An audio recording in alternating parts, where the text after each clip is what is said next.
Büyük Türkiye'de Sivas ilinde el deyince akla gelen gemerek, metini ederim şiir dilinde, şairin gönlünü alan gemerek. Tarihe beşiktir asırlar boyu, ruhuna işlemiş yıldızı ayı. Müslüman Oğuz'dur, Türkmendir soyu, sevdası al beyaz olan gemerek. Şairimiz Kenan Çarboğa'ya teşekkür ediyoruz. Sayın Kaymakamım, Sayın Belediye Başkanım, Sayın Ankara Gemerekler Derneği Başkanım, basınımızın değerli mensupları, programımıza hoş geldiniz. Bizleri bir araya getiren, programımıza katkıda bulunan Gemerek Kaymakamımıza, Gemerek Belediye Başkanımıza, Ankara Gemerekler Dernek Başkanımıza çok teşekkür ediyorum.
Evet sevgili misafirlerim,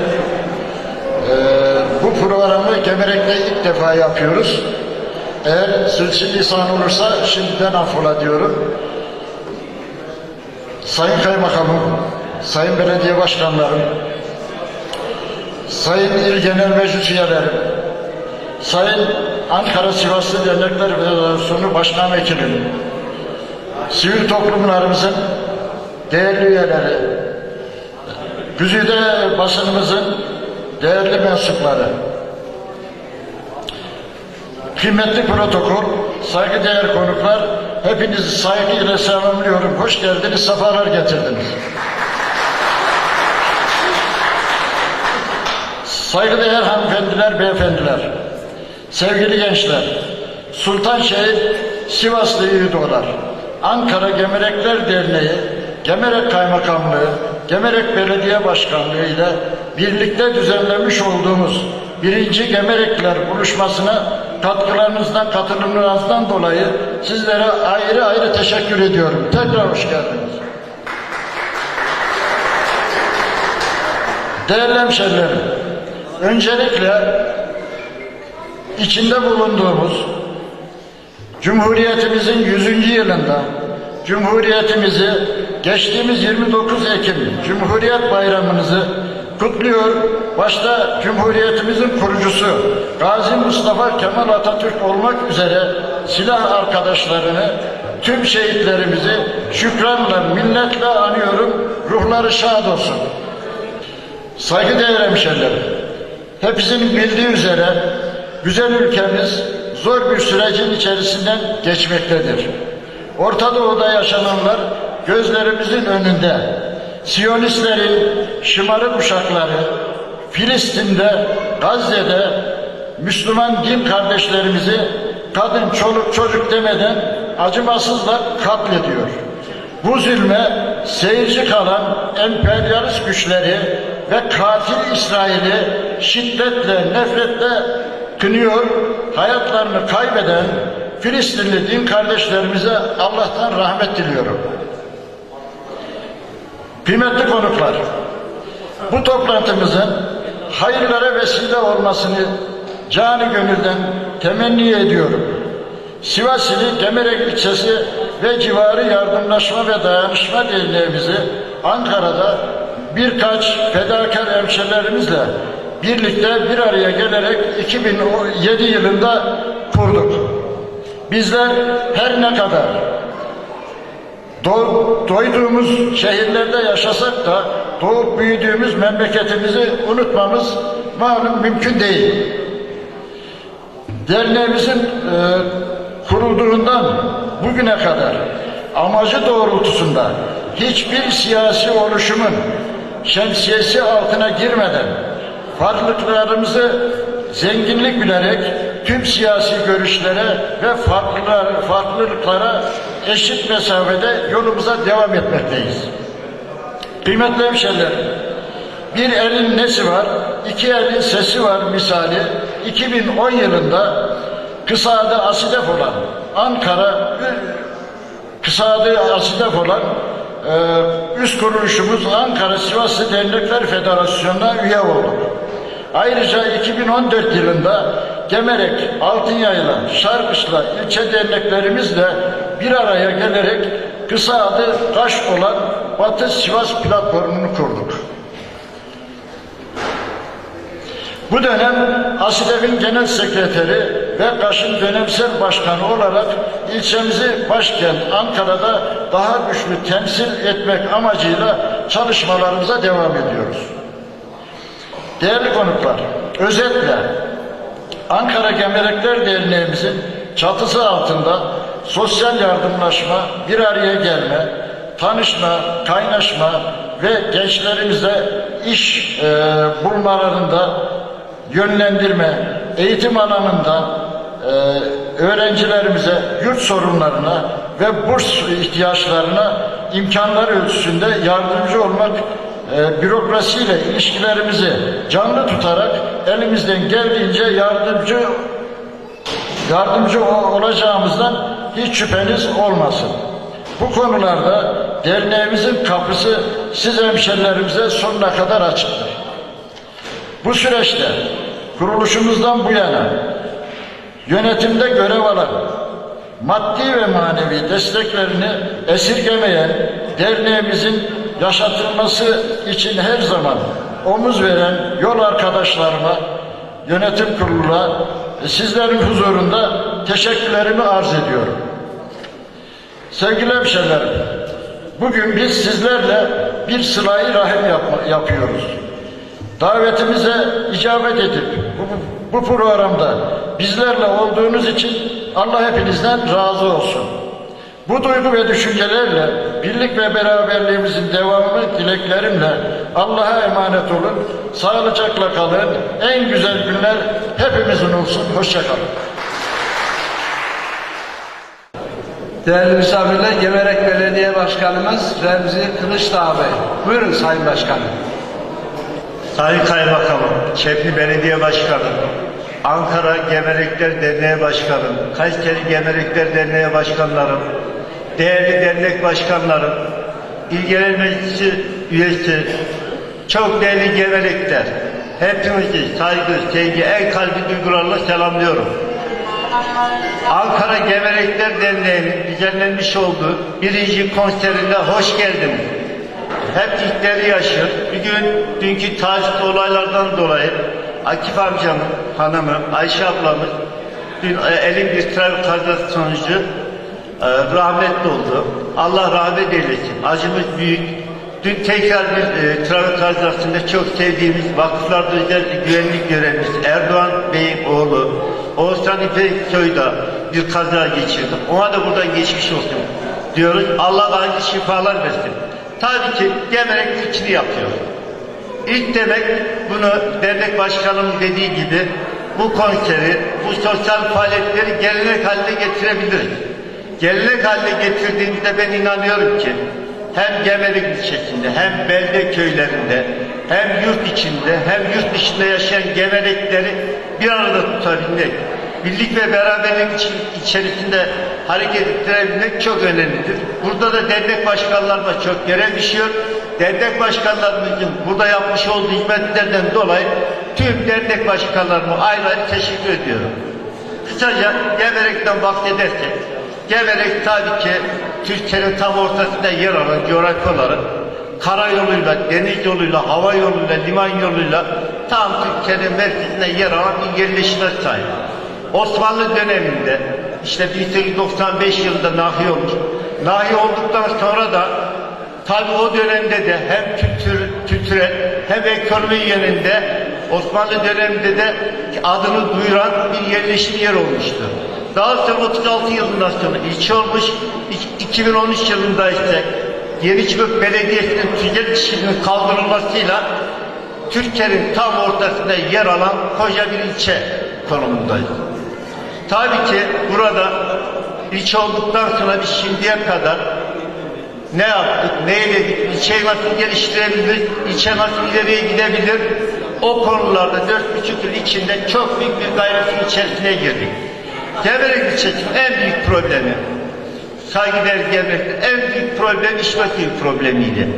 Biz şu anda Gemerek ilçesinin 7-24 saat suyunu veriyoruz. Allah'a çok şükürler olsun ki bu problemi çözdük. En büyük ikinci problemi işsizlik problemiydi. 60 yıl önce Gemerek'te ilçe, köy ve beldelerinde yaşayan vatandaşlarımız iş için Avrupa ülkelerine gidiyordu. Ama bir gün biz bu 4,5 yıl içinde Gemerek OSB'sini canlandırarak ve Türkiye'nin ve dünyanın en büyük teknolojisine yönelik fabrikalarımızı üreterek şu andaki fabrikalarımız üretime geçtiğinde dün 60 yıl önce yurt dışına giden vatandaşlarımız gidiyordu. Bir gün ürettiğimiz ürünler yurt dışına Almanya'ya gidecektir. Biraz önce başkanım dedi ya, işte Siyonist İsrail'in Filistinlere yapmış olduğu soykırımı kınıyoruz. Filistinli kardeşler, ölenler Allah'tan rahmet, yaralılara acil şifalar diliyor.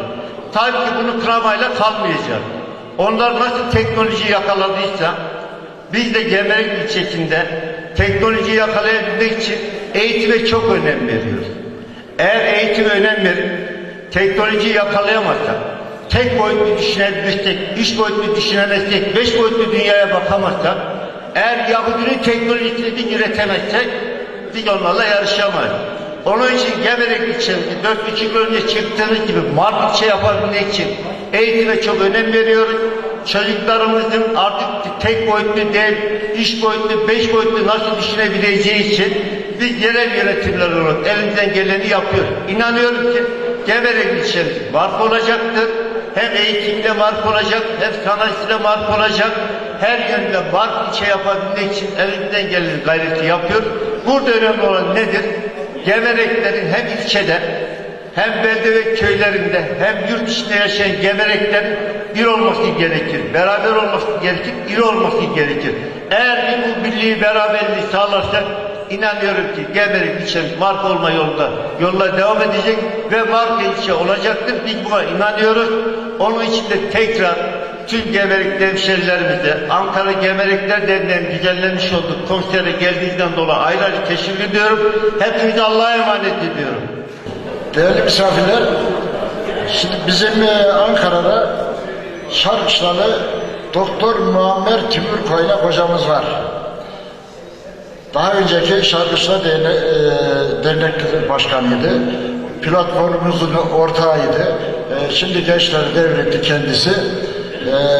Çok selamları var sizlere. Geçen hafta burada olduğundan dolayı bu gün aramızda olamadılar. Şimdi onun bazı eserleri var. Harf açılımı yapar böyle. Tüm hemşerilerimize de hediye olarak gönderir. Sevgili çalışkan, sevgili başkanımıza vermem üzere bana gönderdi. Ben de sayın başkanımıza Muammer hocamın adına takdim etmek istiyorum.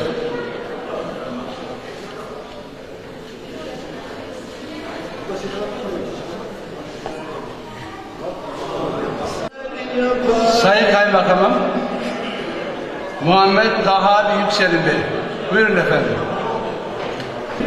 Kıymetli belediye başkanlarım, kıymetli dernek başkanlarım, siyasi partilerimizin değerli temsilcileri, değerli basın, değerli Hazirum, bugün Ankara Gemerekliler Derneğimizin düzenlemiş olduğu etkinliğe hepiniz tekrardan hoş geldiniz.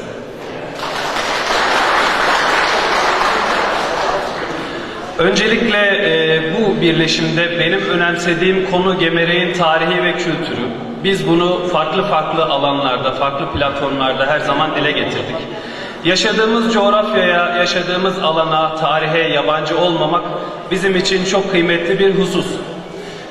Aynı bölgede yaşıyor, aynı yerden, aynı sokaktan, aynı caddeden geçiyor olabiliriz ancak bulunduğumuz yerin, o toprağın değeri, atalarımızın bize bırakmış olduğu mirasın değerini ancak bilen birilerinin bize anlatmasıyla ve bizim onu yaşamamızla mümkün olabileceğini düşünerek ben buraya, bu birleşime kıymetli Durmuş Ceylan Bey'i davet ettim. Sağ olsun kendisi de buraya icabet etti. Bizim için önemli bir değer. Biz burada oluruz veya olmayız. En azından Gemerekli hemşerilerim bunu duymuş olsun. Burada Gemerek'te bu da mı varmış, ya böyle de bir tarihimiz mi varmış diyebileceğiniz birçok hususu, birçok noktayı öğrenebileceğiniz bir isim. Tabii bizim çok kıymetli akademisyenlerimiz de var. İnşallah bundan sonraki bu tip organizasyonlarda, etkinliklerde tarihimizle alakalı, kültürümüzle alakalı çok fazla konuyu öğrenebileceğimiz, çok fazla değere değinebileceğimiz güzel etkinlikler düzenlemeyi planlıyoruz. Bu ilki oldu. Her zaman denir hiçbir anlamda ilkinin günahı olmaz diye. Burada çok sıcak, samimi bir topluluk var. Ben hepinize, burada emeğe geçen tüm paydaşlara, tüm dernek başkanlarımıza, Ankara Dernek Başkanımıza, belediye başkanımıza, buradaki herkese tekrardan çok teşekkür ediyorum. Hepinizi saygı, sevgi, muhabbetle selamlıyorum. Allah'a emanet olun. Çok kıymetli kaymakam, değerli belediye başkanım, kıymetli meclis üyeleri, çok kıymetli konuklar, hepinizi saygıyla, sevgiyle selamlıyorum. Değerli Ziya Başkanımı tebrik ediyorum. Hakikaten Ankara'da kendisi de çok takdir ettiğimiz, sevdiğimiz, örnek aldığımız bir şahıs. Ben bugün hem kıymetli ilçem Altınyayla hem de Ankara'daki tüm dernekleri temsil eden Ankara Sivaslı Dernekler Federasyonu ASİDEF çatı kuruluşumuz olan onun adına bu programa katıldım. Tekrar hayırlı uğurlu olsun. Hakikaten mutlu oldum Ziya Başkan'ın bu adımına. İnşallah bu herkese örnek olur. Bütün ilçelere örnek olur. Medeni cesaret gösterdi, böyle bir adım attı. İnşallah bir daha bu salonlar yetmeyecek, ben biliyorum bu programlara. Çünkü biz bundan bir ay önce Altınyaylı'da belki protokol katılmıştır, sevgili protokol. Sivas'ta buna benzer bir etkinlik yaptık. Hakikaten 1000-1500 kişi civarında bir katılım oldu. Sevgili basınımızın mensupları da oradaydı. Aslında bunu şöyle yapmak daha iyi. Tabii bu bir görüş, benimki de bir öneri olsun. Hani Gemerek'imizin de çok kıymetli değerleri, yemekleri var. Gile borusu var mesela. Yani bunun adını bir yemek programı veya gile boru programı diye de düzenleyip tüm halkımızın buraya katılımını sağlamak daha uygun olur diye düşünüyorum. Tekrar hepinize teşekkür ediyorum. Allah'a emanet olun.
gümüş kaşım,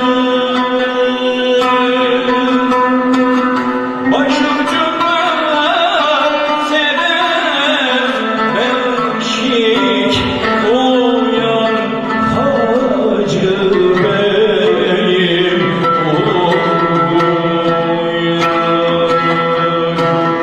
başucumda sever beşik uyan hacı beyim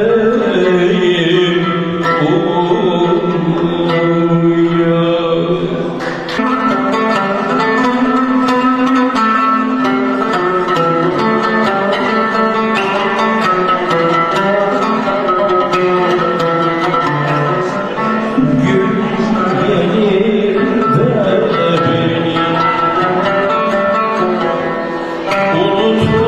unutursun, unutursun demiştim.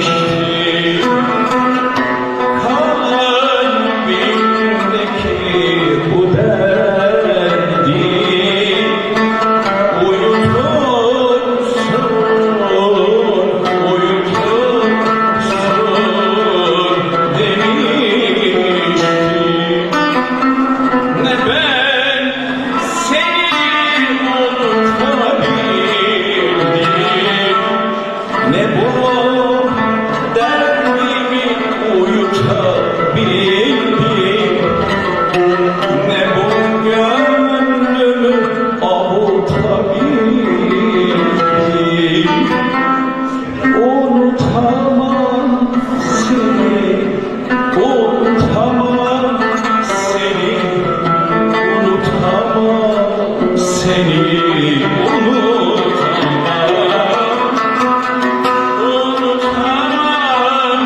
seni, unutamam seni, unutamam seni, unutamam.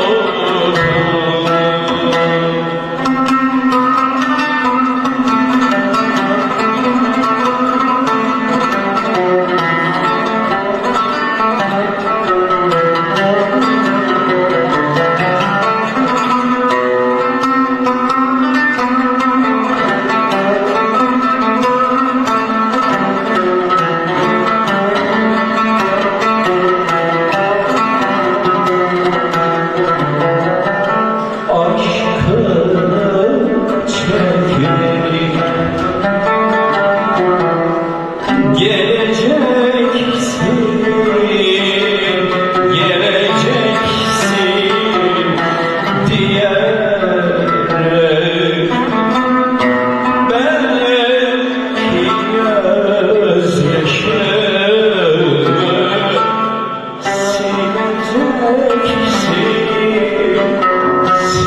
sileceksin, diyerek ne ben seni unutabildim, ne bu derdimi uyutabildim, ne bu gönlümü avutabildim. Unutamam seni, beraber unutamam seni, unutamam seni, unutamam. Bravo. Unutamam seni, unutamam seni, unutamam seni,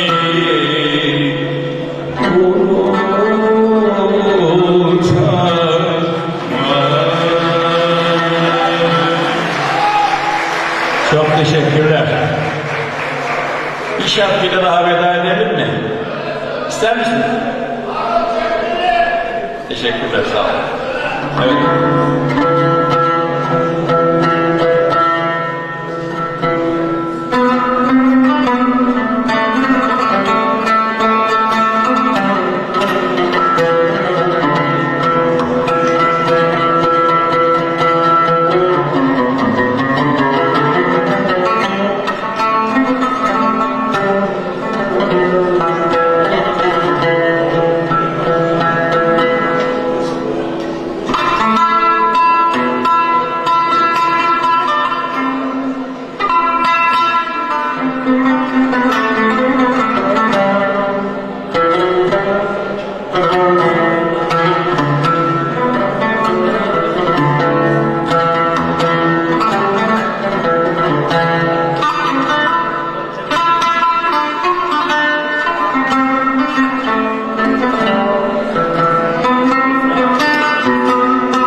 Çok teşekkürler. İyi çalışmalar diliyorum. Hoşçakalın.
İçinde sağlık gezerim yoktur o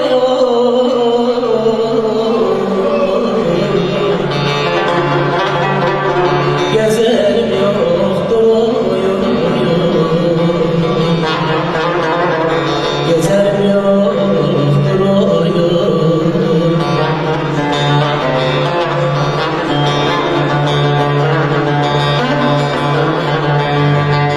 Leyleyim köşküne, leyleyim sarayı.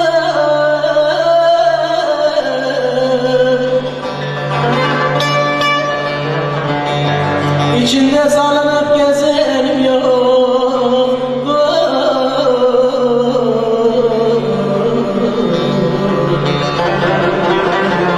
Gezerim yoktur gezerim yoktur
Aşkın şarabını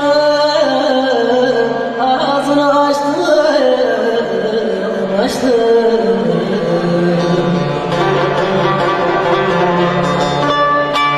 Yar yüzünde dert bende kaldı. Dert bende kaldı.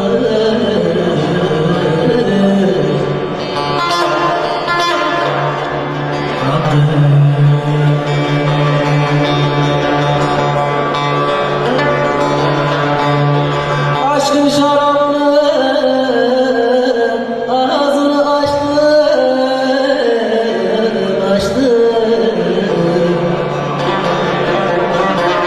Yar yüzünden dert bende kaldı. Dert bende kaldı.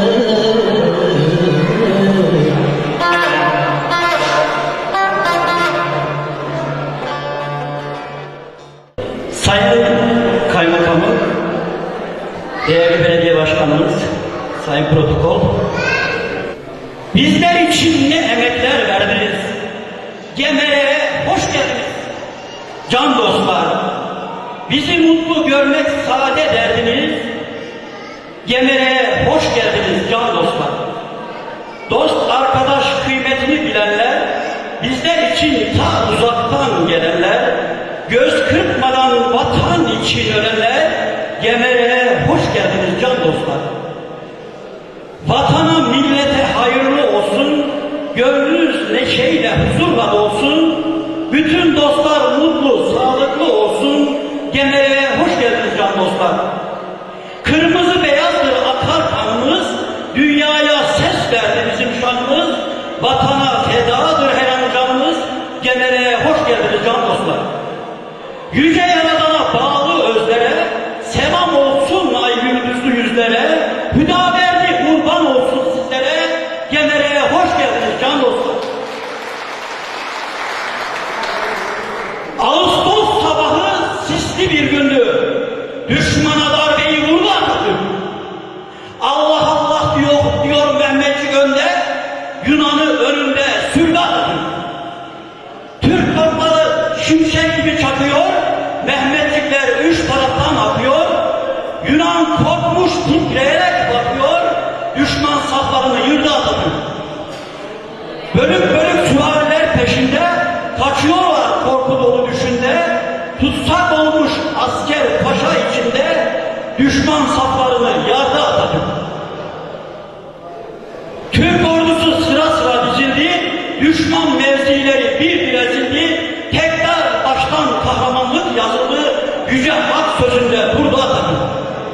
Geri çekiliriz önce ta baştan, şehitler verdik 15 yaştan, destanlar yazdırır Türkler savaşta, haktan bir ışığı gördü Atatürk.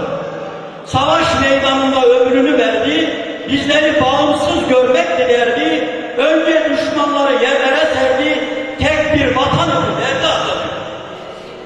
Dünya biliyordu Türk'ün gücünü, yapılan zulümün aldı öcünü, unutmadık 10 Kasım'da acını, bizler için canı verdi Atatürk.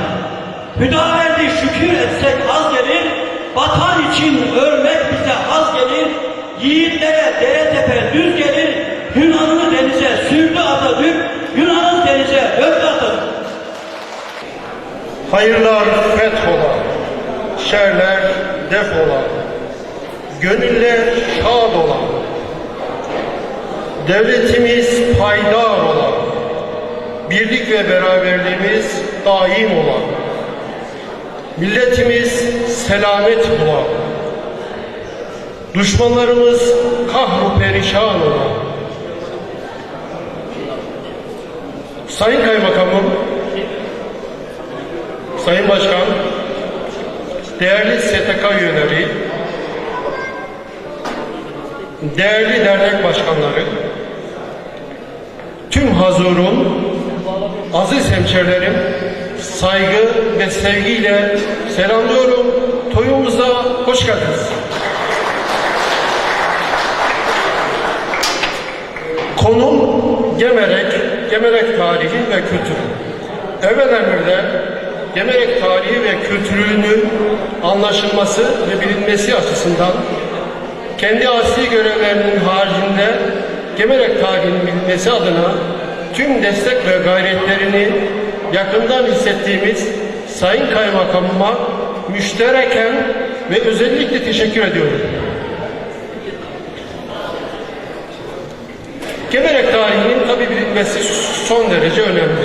Gemerek, Anadolu'nun tam ortasında, Anadolu'nun özeti misali doğudan batıya, kuzeyden güneye, tarih boyunca orduların seyir sefer ettiği, göçlerin yine aynı yönde hareket ettiği ve Anadolu'daki bütün 1000 yıllık süreç içerisinde kurduğumuz devletler ve medeniyetlerin özeti misali güzide bir ilçemiz. Ben de bu ilçenin bir mensubu olarak şeref duyuyorum. Peki, kısa zamanın tahditli olduğu için kısa Gemerek tarihini anlatmaya çalışayım. Gemerek adı nereden geliyor? Gemerek adı benim araştırmalarıma göre kesin bir sonuca ulaşmasam bile Türkmen boy ve birliklerinin Gemerek coğrafyasında iskanlarıyla birlikte yaklaşık 1000 yıl önce bölgemize gelen Danişmetli ile birlikte bu Türkmen gruplarının 16 Başbakanlık Osmanlı arşiv kayıtlarına göre 16 yerde tespit ettiğimiz şu şekilde adlandırılan Gemerik, Kimerik, Gümrük isimleri Türkmenler tarafından, Türkler tarafından kullanılan isimler. Peki Gemerek'te başka tebaa var mı? Evet var. Onların kullandıkları isimler neler? Gamaraha, Mor Gamara, Garmir, Mor Garmir, Gameri.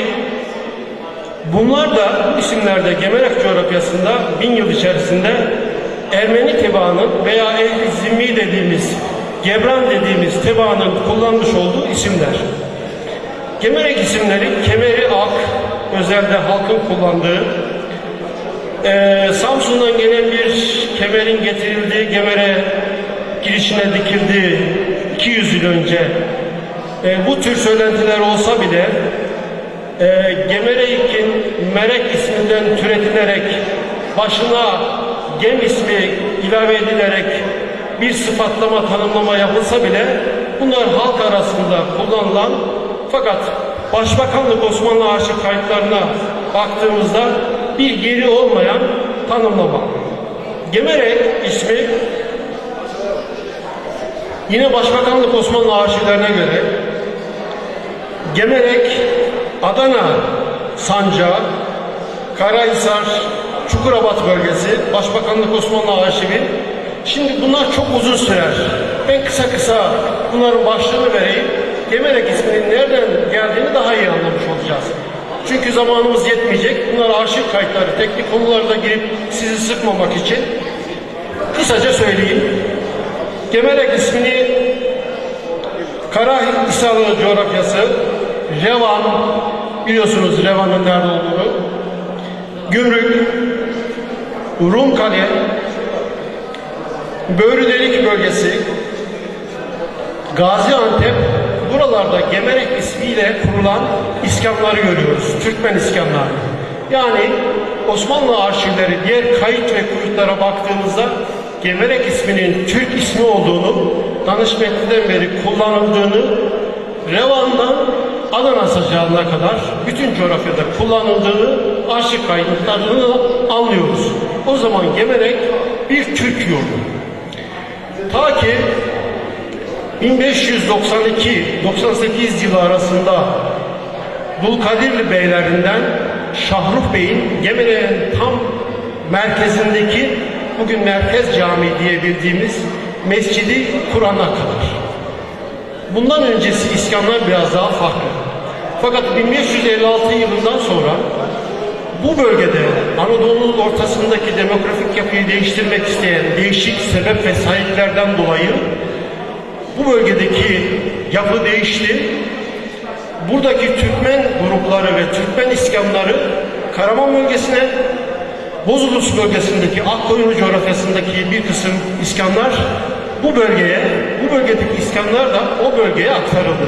Burada yapı değiştirildi.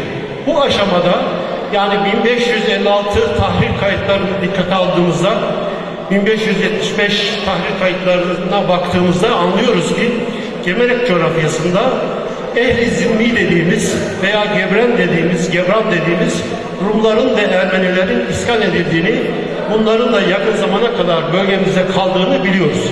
Tabi Ermeniler sadıka bir millet olarak kayıtlara geçiyor. Fakat Osmanlı'nın son döneminde maalesef bir kısım yabancı etkilerin altında kalarak orta okullarının etkisini özellikle söyleyelim. Ermenilerde özellikle Gemerek coğrafyasında büyük facia yaşadığımızı belirtelim. Yani bunun sebep ve sonuçları var tabii. Daha sonra da biliyoruz ki devlet bu bölgedeki Ermenileri tehcir kararı alarak tehcir heyetiyle birlikte hiçbir kayıp ve emniyet tedbirinde alarak kayıp vermeden iaşelerini de temin ederek bunların bu tehcir birliklerinin hemen altını çizerek söyleyelim. Tebaanın belirlenen yerine gitmesi için tüm sancak beylerine emirler çıkarılmış, emniyetli bir şekilde bu tebaa iskan edilecek yeni iskan yerlerine gönderilmiş.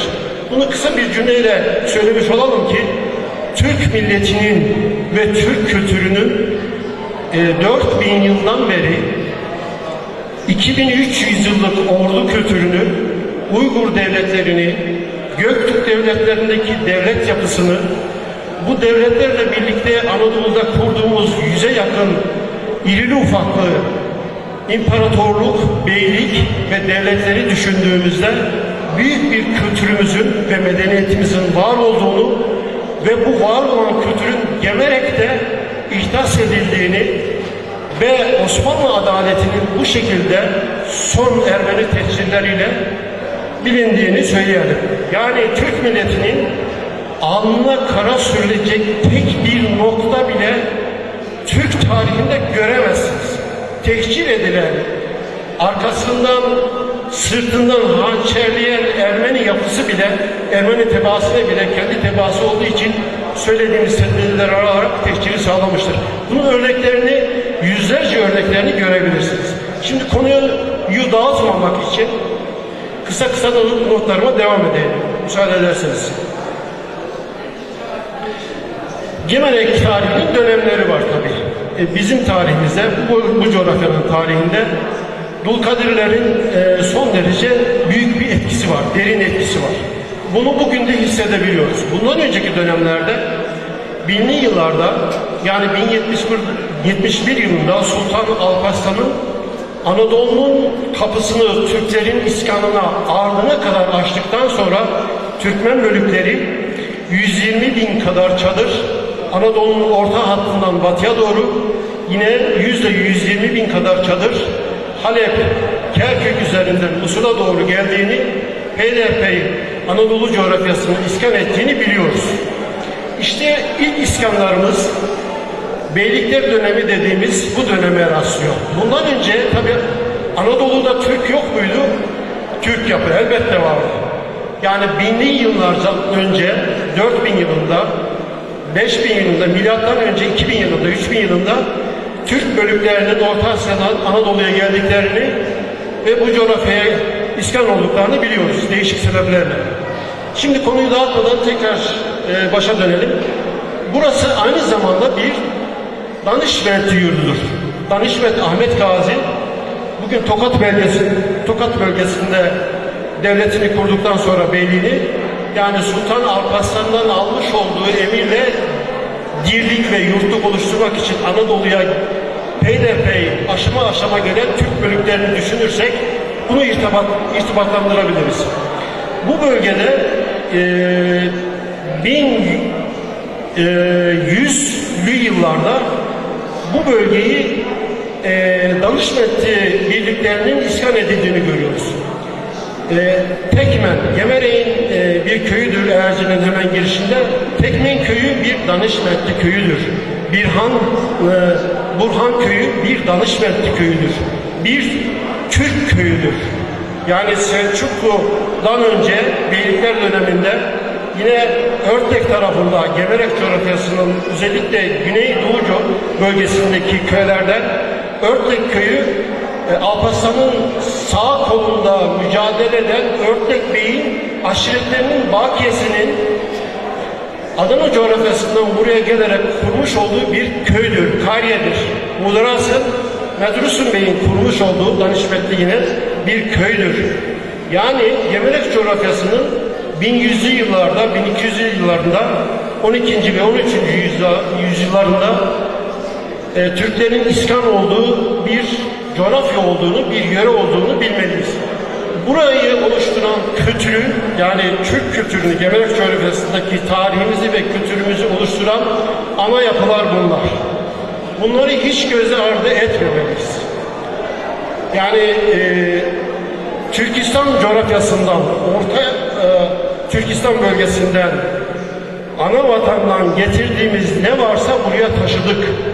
Bugün Adana'daki Seyhan ve Ceyhan nehirlerinin adı Türkistan coğrafyasındaki Ötügen'deki ırmakların adıdır. Talazoğlu diye bir köyümüz var. O coğrafyadan getirdiğimiz Talazlı Türkmenlerinin bu coğrafyada kurmuş olduğu bir köydür, kariyedir, onun adıdır. Türkler boy birliğine, soy birliğine ve kültürlerine çok önem vermiştir. Bunu hiç hatırdan çıkartmamalıyız. Bu şunun için önemli. Kültür devamlılık arz eder ve ister. Bizim görevimiz nedir? Bizim görevimiz işte Türk medeniyetini, Türk İslam medeniyetini Anadolu'da kurduğumuz 200 diye tarif edilse bile 100'ün üzerinde tespit ettiğim benim beylik, devlet, imparatorlukların kurulan ve yıkılan devletleri düşündüğümüzde devam eden bir şey var. Türk İslam medeniyeti. İşte biz bu medeniyetin çocuklarıyız. Taşıyıcılarıyız, emanetçileriyiz. Bunu çok iyi bilmemiz gerekiyor ve yeni neslimize özellikle hızlı yaşanan bilgisayar çağında nesillerimizi kaybetmememiz gerekiyor. Bu kültürle nesillerimizi ve çocuklarımızı beslememiz gerekiyor. Bu son derece önemli. Bu nedenle ben tekraren bu fırsatı verdiği için tüm hazırlar ve Sayın Kaymakamımıza hoşgörünüze sığınarak Sayın Kaymakamım bir kez daha teşekkür ediyorum. Bunların iyi anlaşılması ve taşınması gerekiyor. Hepimizin ayrı ayrı elbette görevleri var. Ama bunlar son derece önemli. Neslimizi kurtarmalıyız. Bu medeniyeti kuranlar işte ta da bunlar. Bu medeniyet değerlerini bilenler ve taşıyıcılar. Bizim kaygımız da acizane Durmuş Ceylan kardeşinizin kaygısı da 15 yıl boyunca arşiv tabanlı yüz binlerce Osmanlı arşiv belge ve bilgisiyle, saha çalışmalarıyla, topografik çalışmalarla Osmanlı arşivlerinin şeylerini burada saymak istemiyorum. Kayıt ve kuyutlar, elde ettiğimiz bilgiler, saha çalışmaları, yereldeki işte bize destek verenler, devletin kurumlarını bize açanlar, bu bilgilerin bize verilmesini ve bu şekilde yeniden ihya edilmesini sağlayan kurum ve kişilere bir kere teşekkür ediyorum. Tabii elimizde bu çalışmaların sonunda 3 ciltlik Gemerek Türkmen Tarihi diye ve Gemerek Tarihi diye bir kitap çıktı. Bu kitap şu. Bu 3 ciltlik bir kitap. Özetleyerek tek ciltte indirdik. Bunun yayınlanması gerekiyor. Yayınlanacak inşallah İl Kültür Turizm Müdürlüğü muhtesinde. Ve neslimize, genç nesillerimize buranın kültürü aktarılması gerekiyor. Tabii sadece biz yokuz coğrafyada. Bizimle beraber pek çok Gemerek tarihini ve kültürünü çalışan arkadaşlarımız var. Pek çok platformda bu gayreti devam ettiren, bu çileyi Necip Fazıl'ın dediği gibi bu yükü taşıyan var. Bakın Asım'ın bize Mehmet Akif'in bir hayal ettiği nesil var. Asım nesli. 1984-83 yılında Malatya'da Teknik Ziraat Okulu'nda bunu ben sahnelemiştim. Rabbim kısmet etmişti. Zulmü alkışlayamam, zalimi asla sevemem. Gelenin keyfi için geçmişime kalkıp sövemem. İşte bu bir Kızıl Elma. Bunu fark etmeliyiz ve emanetçiliği bize bırakılan kültür ve medeniyet emanetini yeni nesillerimize aktarmalıyız. Gemerek özeline gelirsek, tabii Dulkadirli döneminin etkisi var. Burası Bozok Sancağı. Bozok Sancağı'na bağlı Çubuk nahiyesi. Gemerek'in 3 tane nahiyesi var. Gemerek o zaman bir kariye, yani köy. Ta ki 1889 yılına kadar Gemerek nahiye olarak ortaya çıkana kadar Gemerek'in Irmak tarafında Emlak nahiyesi, bu bölgede Çubuk nahiyesi, hemen arkamızda Güneydoğu yöremizde Gömülgün, Hınzır Gömülgün dediğimiz Maraş sancağına bağlı nahiyeleri var. Yani şu anda Gemerek nahiyesi, Gemerek coğrafyası ve yöremiz biraz geniş. O zaman biraz daha dar olduğunu görüyoruz. Emlak nahiyesi, bu 3 nahiye Bozok sancağına bağlı. Bozok sancağı nereye bağlı? Sivas eyaletine. Sivas son derece önemli. Yani uzun uzun girmeyin. Danışmenler döneminde, Selçuklular döneminde coğrafyamızda başkentlik yapmış. Konuşmacılardan birkaç tanesi söylemişti. Sultan şehrimizdir.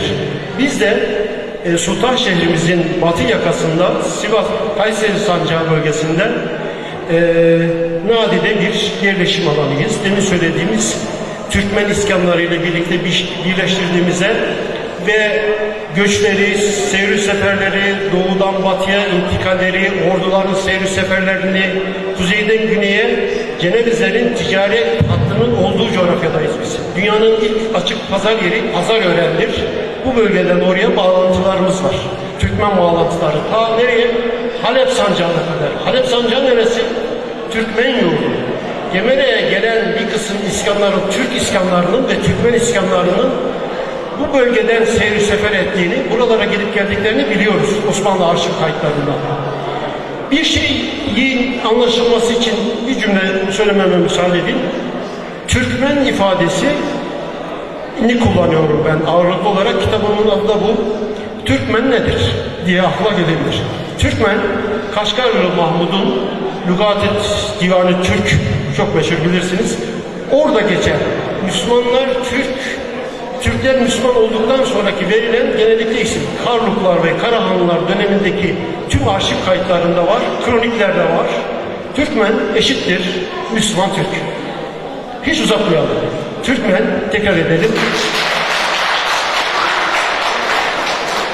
Türkmen eşittir Müslüman Türk. Siz kendinizi nasıl tarif ederseniz edin. Türküz. Yani ifadeyi yapmak istemiyorum ama hepimiz Türküz. Medeniyet kurmuşuz. Bizim kurduğumuz medeniyet öyle 3-5 yıllık değil. Kimilerinin 300 yıl, 200 yıl gibi çok sati olan tarihine baktığımızda bizim 6000 yıllık, 7000 yıllık Türk tarihimiz var. 1000 yıllık Anadolu'da kurduğumuz Türk İslam medeniyeti var. Yani devletler yıkılmış, pek çok hadiseleri geçmiş ama medeniyetimiz baki kalmış. İlahi nihaye baki kalacak. Girişteki okuduğum selamlama Türk'ün bir selamlamasıdır. Bunların hep altını çizmeliyiz ve hatırda tutmalıyız. Şimdi konuyu uzatmamak için kısa geçeyim. Gemerek'teki son iskan tarihine birkaç cümle söylemeliyim. Vaktim yok. Lütfen kusura bakmayın. Çünkü tarih hazırına Sayın Başkan'a ben sağ olsunlar bir saat koyduklarında yarım saat 15 dakika yetmez dedi. Yani 15 dakika Gemerek medeniyeti ve Gemerek tarihi anlatılmaz. Bana müsaade edin bir gün konuşayım. Bir gün, onlarca gün konuşmalıyız. Medeniyetimizi ve taşıdığımız değerleri genç neslimize aktarmalıyız. Bu son derece önemli. Yani varlık nedenlerimizden bir tanesi. Son Gemerek iskanlarını Bozulus olduğunu görüyoruz. Akkoyunlu İmparatorluğu yıkıldıktan sonra biliyorsunuz Safevi Devleti'ni kuran Şah İsmail 1501-1502 yılında aynı zamanda Akkoyunlu kızıyla evlidir. Doğal olarak Akkoyunlu varisi kabul ediyor kendisini ve Akkoyunlu İmparatorluğu'nu yıkıyor. Yıktıktan sonra o bölgedeki Türkler Gemerek coğrafyasına iskan oluyor. Avşarların iskan olduğunu, tekrar Gemerek bölgesinin Türk yurdu olduğunu, tamamen Türk yurdu olduğunu, tehcirden sonra da Ermeni tibanı bölgeyi terk ettikten sonra tamamen Türk yurdu olduğunu, Türk kültürleriyle nevşin nema bulduğunu biliyoruz. Şimdi bir seyyah, benim çalışmaya başladığımızda şunu söylemiş, bir Fransız seyyah, padişahtan özel izin alarak Anadolu coğrafyasını gezen bir seyyah. Anadolu, Tanrı'nın yürüdüğü topraklardır. Hayır, Anadolu, Türk İslam medeniyetinin nevşin nema bulduğu yurttur, topraklardır. 1000 yıldır böyledir, binlerce yıl böyle kalacak.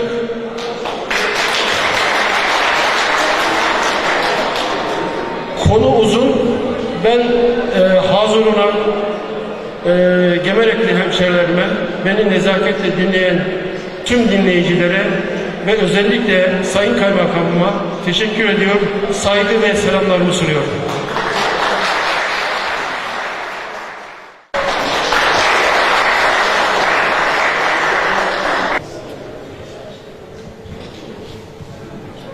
Değerli hemşehrilerim, böylesi bir programın ilçemizde yapılmasından gerçekten mutluluk duyduk.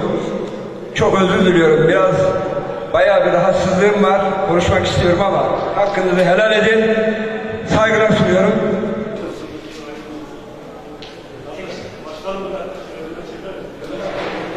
Teşekkür ederim. Ankara Gemerekler Derneği'ne, başkanına, yöneticilerine teşekkür ederim. Sevgili kaymakamım, sevgili belediye başkanım, dernek başkanlar, oda başkanları, hepinize ayrı ayrı teşekkür ederim. Ben de Atlıca'dayım. Naci Hocam gibi. Ben Kayseri Gemerekler Dernek Başkanı olarak Kayseri Gemerekler Derneği'ne bu yıl İstanbul Sivas günlerinde 4 tane stand satın alarak hem Gemerek'in hem Sivas'ın tanıtımına elimizden geldiğince 8 tane ulusal TV'de çıkarak tabi mevcuttaki TV 58'de de program yaparak Gemerek'imizin gilaborusunu anlatmaya çalıştık. Değerli vaktinizi alıyorum, kusura bakmayın. Gemerek üreterek kazanacağına inanıyoruz. Gemerek üretmeden, göç vererek, aşırı şekilde göç veren bir ilçe olmasından dolayı biz dernekler inanın hicap diyoruz. Biz istiyoruz ki ilçemizdeki yerel yöneticilerimiz veya kamu yöneticilerimizin bu konuda hep birlikte fikir birlikteliğiyle bir konsesyonla Gemerek için ne yapılabilir? Gemerek göç vermemesi için Gemerek'in üretimi adına ne yapabilir? Bu gibi çalışmalar yapılsın istiyoruz. Çünkü elimizde değerli Sivas'ın 17-16 ilçesi içerisinde gittiğimiz zaman Gilaboru'yu biz tanıttık. Bugün Osmaniye, Adana'da şalgamın kaç nüfusu beslediğini görüyoruz. Bütün marketlerde, bütün çiğ köftecilerde, bütün lokantalarca şalgamı görebiliyoruz. Biz Gilaboru üzerine güzel bir çalışma yapıp niye Gilaboru'yu da bütün lokantalara, bütün içilen restoranlara sokamıyoruz? Bununla ilgili sayın sevgili kaymakamımıza da, belediye başkanımızla da daha önce istişareler yaptık. İnşallah her şekilde desteklerinizi bekliyoruz. Kayseri Gemerekler Derneği Başkanı olarak Kayseri yaşayan yaklaşık 50.000 Gemereklinin selamını getirdim. Hepsinden selam söylüyorum size. Allah razı olsun. Teşekkür ediyorum. Sevgili hemşehrilerim, gerçekten bu programın oluşumunda küçümsenmeyecek yardımlar oldu bize. Kendilerine teşekkür ediyoruz. Gemerek hakkında da çalışmalarını takip ediyoruz, emeklerini biliyoruz. Katkılarından dolayı kendilerine plaket takdim etmek istiyorum.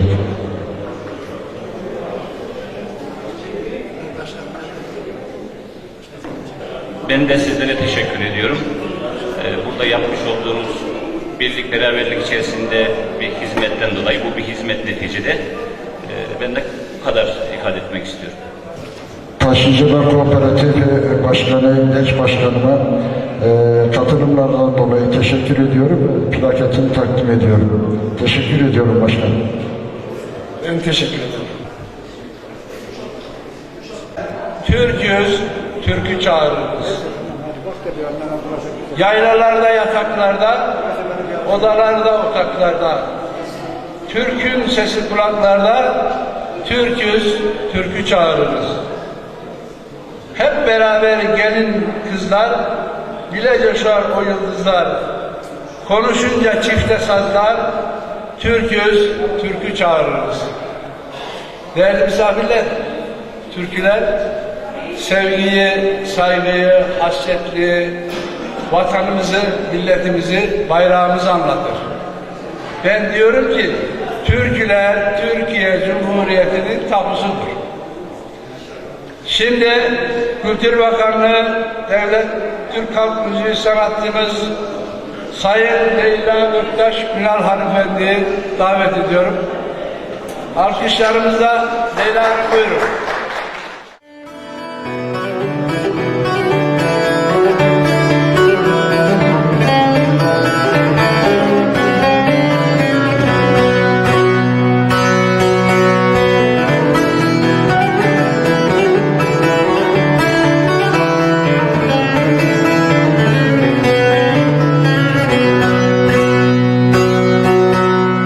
Kullarım kalem tutar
dağ başında yanar bir ışık, düşmüşüm derdine olmuşum aşık. Abuday denizli zülfün olan aşık, dividim kaderimi yazarım. Böyle bir yavrunun derdi var bende, yar bende, var bende. İşte ben gidiyorum, sen hemen anla, yar anla, dön anla.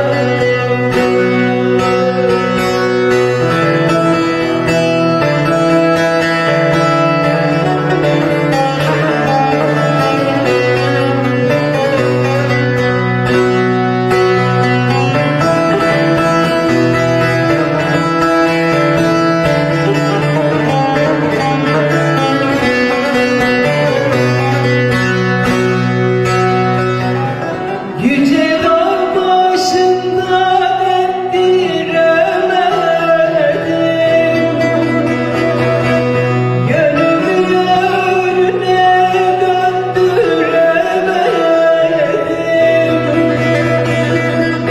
Bir yarın aklını döndüremedim, dividim kaderimi yazarım. Böyle bir yavrunun derdi var bende, yar bende, var bende. İşte ben gidiyorum, sen hemen anla, yar anla, dön anla. Ah ben gidiyorum, sen hemen anla, yar anla, dön anla. Hasrımı talan etmiş gönül,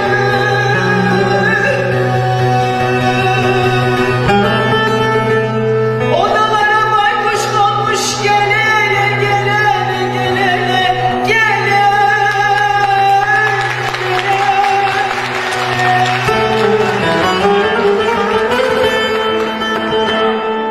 Ben ağayım, ben paşayım diyenler, kapıları kilitlemişler, gelene gelene gelene gelene.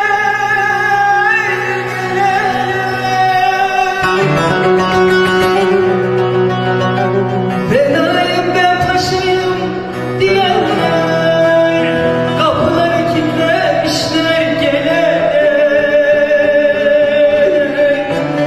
Gelene de benim ağam, gelene. Gelene de benim paşam, gelene, gelene. Ben ağayım, ben paşayım diyenler, kapıları kilitlemişler, gelene. Gelene de benim ağam, gelene. Gelene de benim paşam, gelene, gelene.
ediyorum. Ellerine sağlık. Bir de çok çok memnun oldum.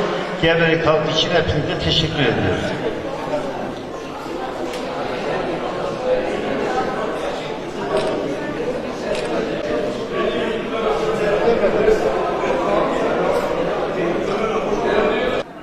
Teşekkür ediyorum bu fırsatı verdiğiniz için. İsmim Ali Mızrak. Kayseri'deki Sivaslı Dernekler Platformu Başkanıyım. Aynı zamanda Kayseri'deki Sivaslı Yiğidoların Dernek Başkanıyım. Uzun süre Kayseri'de ikamet ediyoruz. Ama vatanımızı, milletimizi, toprağımızı unutmadık. Unutturmamak için de bu görevleri yapıyoruz. Gemerekliler Ankara Dernek Başkanı kardeşimizin yapmış olduğu etkinliğe katıldık. Arkadaşımıza da sizlerin huzurunda teşekkür ediyorum. Bu fırsatı verdiğiniz için tekrar teşekkür ediyorum. Kayseri'ye de bir evinizin olduğunu, bir kardeşinizin olduğunu lütfen unutmayın. Kayseri'ye her zaman için bekliyoruz. Teşekkür ediyorum. Allah'a emanet olun. Sağ olun. Sağ olun başkanım. Katılımlarınız bize onur verdi. Çok teşekkür ediyorum. Ayaklarınıza sağlık. Sayın Başkanım, Ben Şarkışları, Kayseri'deki Şarkışlar Dernek Başkanıyım. Şahin Göztepe. Yani bu güzellik, yani şunu önce söyleyeyim de ilk daha röportajımız ve Şarkışlar Dernek Başkanı dün oldum. Bugün tesadüf Ankara'daki Gemerekler etkinliğine katıldım. Çok mutluyum. Teşekkür ederim kendilerine. Allah razı olsun. Çok da güzel bir programımız oldu. Her zaman yanınızdayız. Her zaman da beraber olacağız inşallah. Teşekkür ediyorum. İlhan Şenol, Kayseri Bozok Kültür ve Yardımlaşma Derneği Genel Sekreteriyim. Güzel bir etkinlik. Bu etkinliklerin devam edilmesini istiyorum.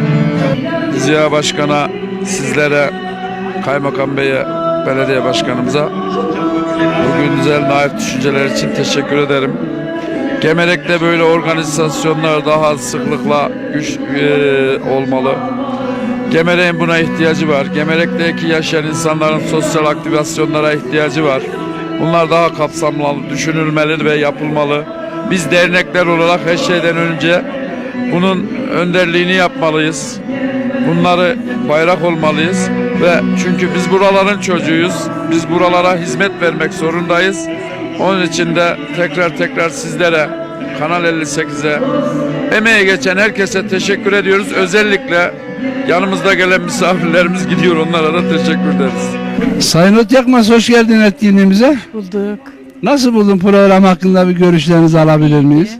Çok eğlenceliydi. Yani Gemerek'in tarihçesini güzel söylediler. Çok güzel. Belediye başkanına, kaymakama çok teşekkür ederiz. Bizleri buraya getirip de böyle bu anda, bu yerde topladıkları için de yani onur duyduk, gururluyuz. Sevgili başkanım, ta 2008 yılında bu derneği kurduğunda Gemerekler, Ankara'da Gemerekler Derneği Başkanı olarak kendilerini ziyarete gittik. Bizi orada çok iyi bir şekilde ağırladı ve derneğe de üye olduk. Şimdi Ziya Başkanımın ilk defa burada böyle bir program düzenledi. Belki bu programda bir takım eksiklikler olabilir. Ama bu birincisi. Bundan sonra devam edecek. İnşallah daha büyük programlar yaparak burada Ankaralılar, Gemerekler Derneği Başkanı olarak kendi halkına daha büyük hizmetler getireceği için kendilerine katkılarından dolayı teşekkür ediyorum. Bundan sonraki yapacağı programlarında başarılar diliyorum. Ayrıca programımızın sunucusu değerli Naci Hocama da huzurlarınıza teşekkür ediyorum. Katkılarından dolayı sağ olsun, var olsun. Tüm hemşehrilerimize saygılar, selamlar sunuyorum. Hoşça kalın diyorum. Ankara Gemerekler Dernek Başkanımız, sevgili Ziya abimiz, medar iftiharımız. Çok teşekkür ediyorum. Yapmış olduğunuz program ve etkinlik için çok teşekkür ediyoruz. Program teşekkür hakkındaki ediyorum. bir görüşlerinizi alayım Sayın Başkanım. Sizlere layık olmaya çalışıyoruz Sayın Hocam. Emeklerinizden dolayı da teşekkür ediyoruz. Şimdi biz Ankara Gemerekler Derneği olarak Şirin ilçemiz Gemerek'te bir program yapmayı planladık. İlkini yapıyoruz. Güzel bir program olsun istedik. Güzel de oldu. Tüm katılımcılara, siz basın değerli temsilcilerine çok teşekkür ediyorum. Birlikte düzenledik. Güzel başladı. Güzel de bitiyor. Herkese çok teşekkür ediyorum. İnşallah bundan sonra geleneksel haline getirerek yılda bir kere devam etmeyi düşünüyoruz. Teşekkür ediyorum.